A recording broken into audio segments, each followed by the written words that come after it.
Cruising the Rhine Gorge is an ever-stirring fascination. This is one of the most spectacular sections of the Rhine River.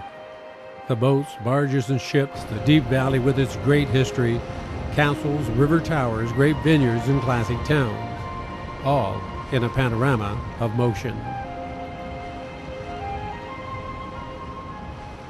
The banks of the Rhine, especially this section from Mainz to Koblenz, have a 2,000-year history of producing wine grapes. The slate-borne soil supports exceptional grapes for the now famous Rhine Rieslings.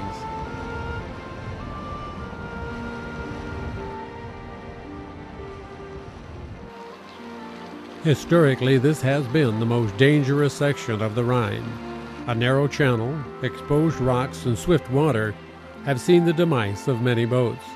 Today the canal has been widened, deepened, and dotted with an array of navigational aids. There are many stories, fables, and legends that go with every bend of this historic river. Perhaps the most famous is of a beautiful, lonely young girl named Lorelei, who sat on the rocks and sang a plaintive song. The area was treacherous for boat travel, and some were lost. In time, the story became a legend, and Lorelei, real or imagined, is now ingrained in folklore, and on a stormy night she sits on the rocks and sings her song, luring sailors.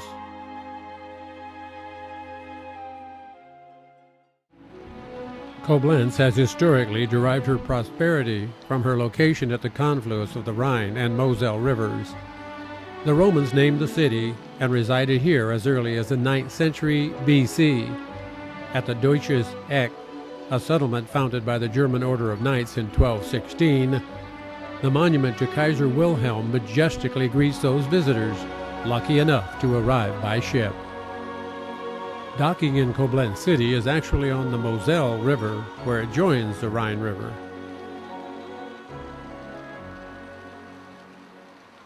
In the center of the Gorasplatz, named for poet Joseph Goras, a famous son of Koblenz, is the town fountain. The fountain tells the history of Koblenz, from the time of the Romans at the bottom of the fountain, to the takeover of the French king Louis XIV.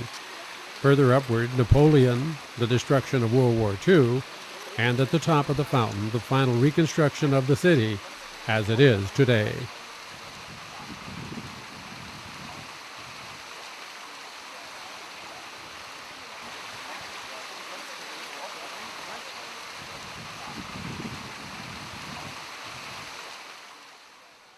The central plaza with its outdoor cafes is a favorite meeting place of locals and our ship's passengers.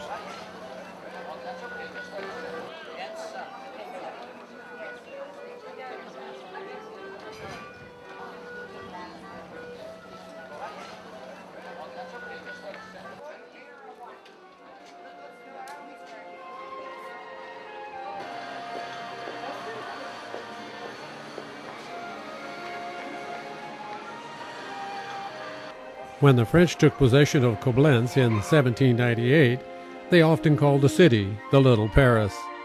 Koblenz is the cultural and business center of the Middle Rhine region. Napoleon ruled from here when it was part of France for 20 years. Due to the importance of Koblenz as a rail hub and manufacturing center, it was heavily bombed in World War II.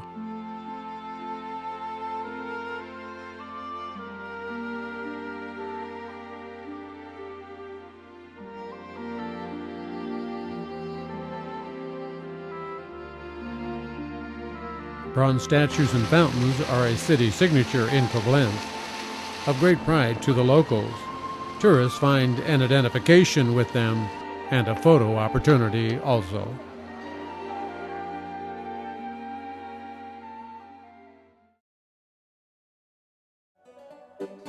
From Koblenz, we'll cruise at night to Cochem, and then a day later to Zell.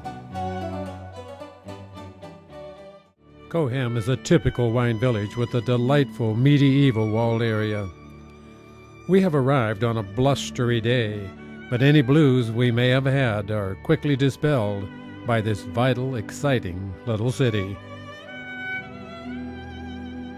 Cochem's biggest attraction is Reichsburg Cochem, a huge castle at the top of the hill behind the town. The original 1027 structure was almost completely destroyed in 1689 by Louis XIV's army. We'll better take the left one. That's easier. Please come with me. The double-headed eagle was the sign.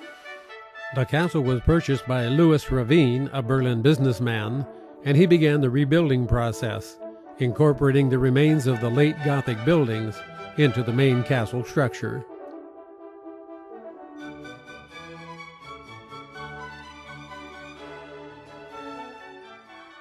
That's the water music from Handel. Perhaps you recognize it. Here we are in the Knight's Hall. This is the largest room of the whole castle, as possible. You see it? Beautiful. The entire structure was rebuilt in the then popular architectural style of Neo-Gothic. Many of the wealthy or nobility in the 19th century purchased and refurbished castles. The Ravine family used this magnificent castle as a family summer residence. It was quite a little getaway. The castle is well furnished with Renaissance and Baroque furniture, and knightly banners and decorations. Today the castle is owned by the town of Cochem.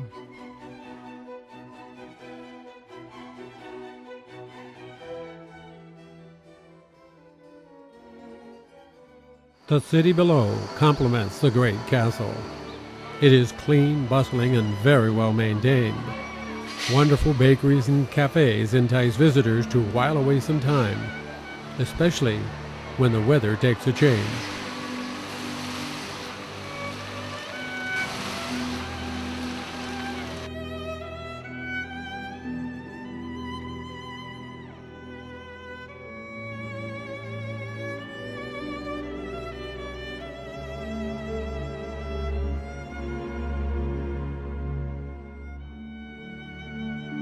When you live by a great river, you are subject to great floods. On December 23, 1993, the water was 33 feet over its banks. That seriously dampened the Christmas of 1993, and it was a 100-year high water mark.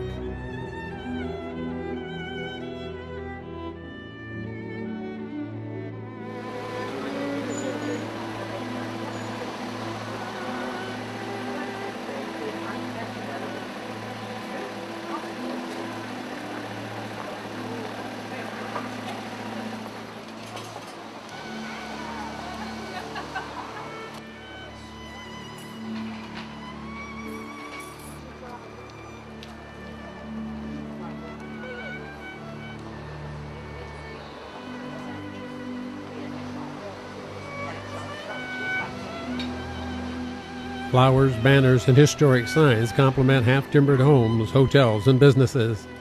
In every aspect, the city shows happy prosperity.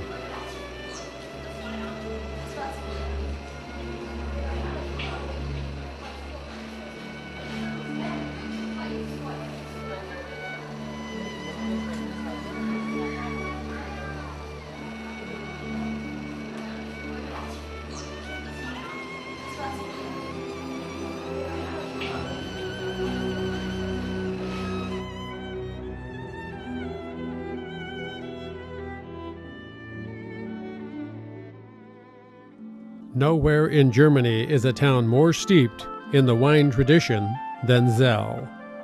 Vineyards extend for miles along the Moselle River on both sides of the valley, winding along the steep, stony hillsides. Grapevines have flourished in the mild climate of the Moselle Valley for centuries. I'm glad to welcome you in Zell. It was a good decision to visit Germany, and an even better one to be in a very impressive wine-growing area. Perhaps the most impressive one in the world. So be hearty welcome.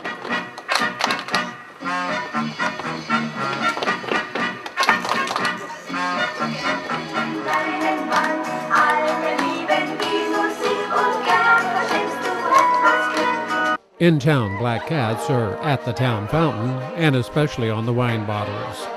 We have arrived in Zell during the wine festival.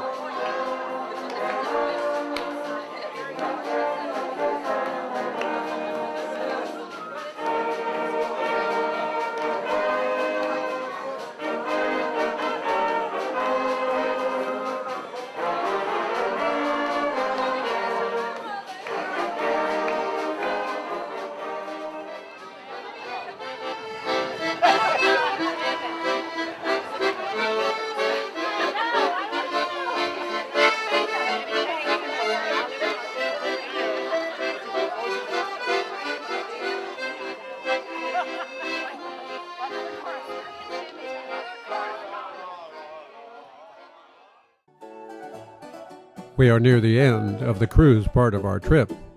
First, a stop in Bernkastel, and then on to our final stop in Trier.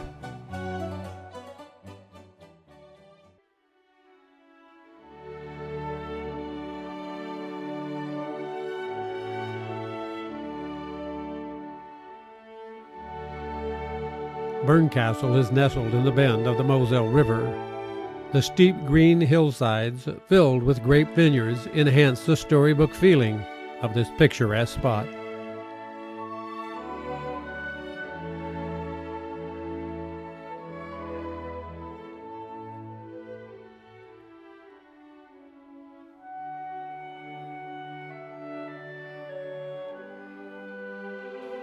Virtually every square meter of available land has grapes growing. The conditions for grapes are near perfect. The slate-borne rocky soil drains well, plenty of water is available, and the sun shines generously but does not burn down to dry and blister plants. These slopes are especially known for their white wines. The vineyards are still tended by hand in the age-old tradition. Along Bernkastel's cobblestone streets, shops have colorful window boxes and wooden shutters. The old town fountain sparkles a welcoming sign and offers a step back in time. The Rathaus is the city hall. Our stay here will be a short one, only half a day. But it is a pleasant look at a remarkable small wine city and a great place to drop your mail off.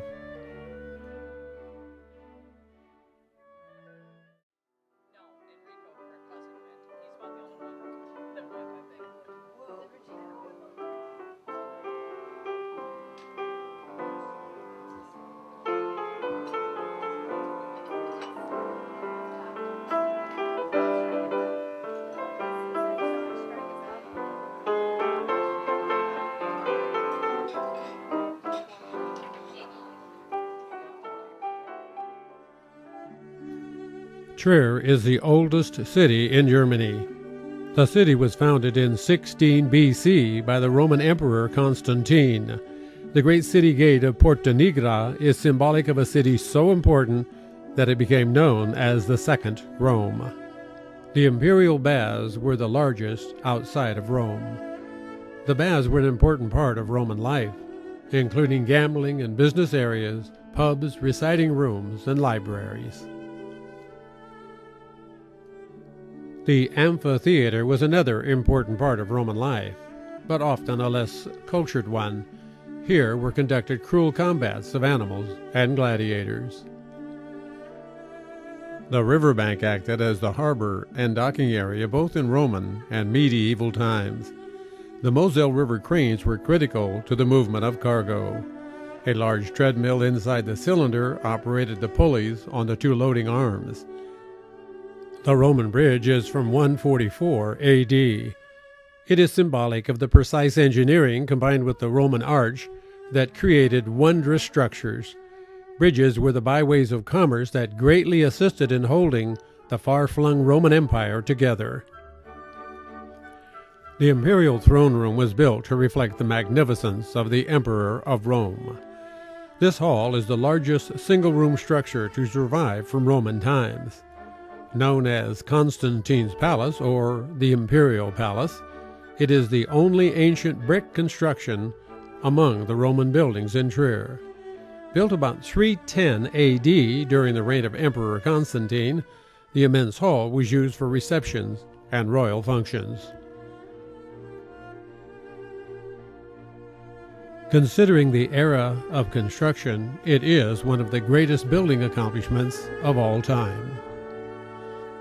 The Romans' ingenuity in building techniques were truly revolutionary, and combined with the Roman arch, made large buildings and bridges possible. In the 12th century, the imperial palace became the residence of the archbishops of Trier. In 1856, it was consecrated as a Protestant church of Our Savior.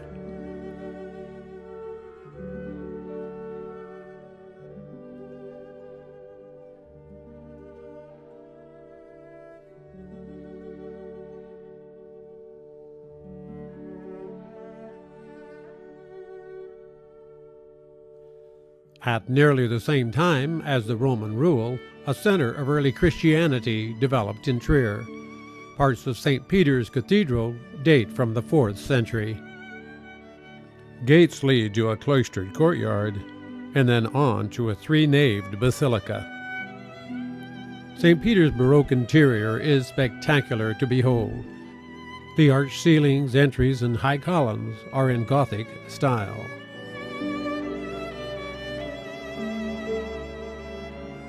St. Peter's was the largest Christian church in antiquity.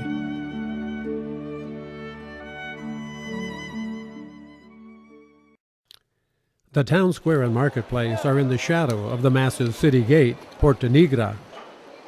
The town hall, cathedral, businesses, and colorful residences surrounding the square make this the unquestioned center of Trier. The city's river levee becomes a walkway for a riverside carnival celebrating the annual wine harvest. Of course, plenty of food and tasty treats are available in sumptuous quantity and great variety.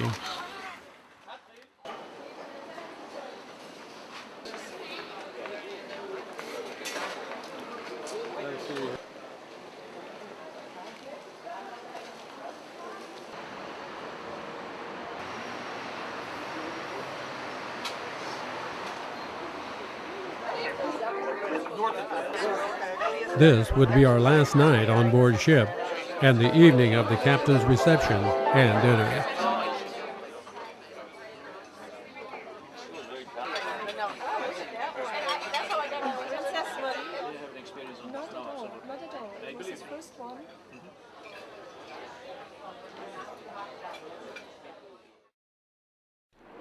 The Moselle River reflects the start of a spectacular fireworks displays that we watch from aboard our floating hotel.